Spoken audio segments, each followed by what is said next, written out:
chemical equations, chemistry. So we have aligning points. Number one, state the components of a chemical equation.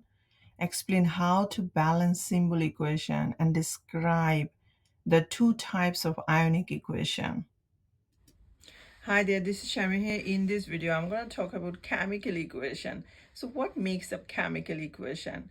Reactants are found on the left-hand side of the equation and products at the right-hand side of the equation. So that means the reactants and products are separated, an arrow here. So scientists write equations as word equations or symbol equations. So symbol equation provide more details as they show the number of atoms in each reactant or product.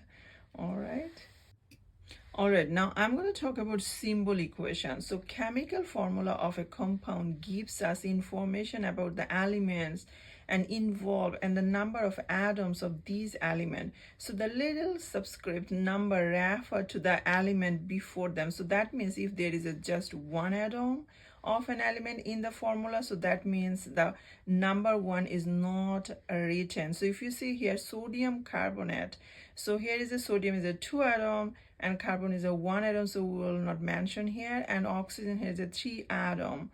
All right, now I'm going to talk about state symbols. So what do you mean by state symbols? So this is used in a chemical equation to show if a substance is a solid, liquid, gas, or aqueous solution. For example, here is a 3 gas, 1 liquid in this reaction, that is the gas, if you see here.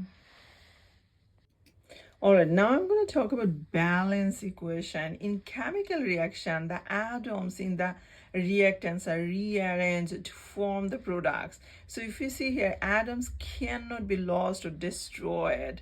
So how will save that? That means the balance equation to show this, that means there should be an equal number of atoms on both sides of the equation. So if here is a big number at the start of the reactant or product, in order to balance the equation, so here is a hydrogen and oxygen, they produce water. So if you see here, it is the same number of hydrogen and same number of oxygen when they produce the product, that is the same.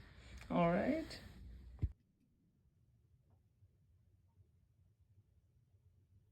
So here is an example of balance equation. There are 2 nitrogen atoms on the left, but only 1 on the right. So a big 2 needs to be placed in front of the ammonia.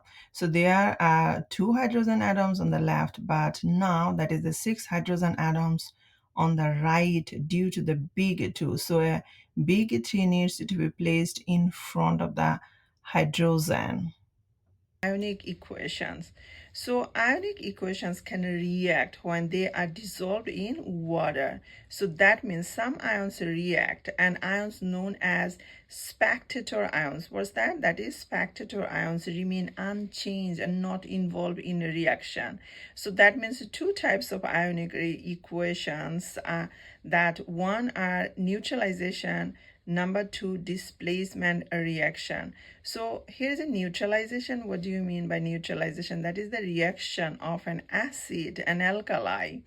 And displacement, that is when more reactive metal takes the place of another metal in a compound. So that is the difference between neutralization and displacement.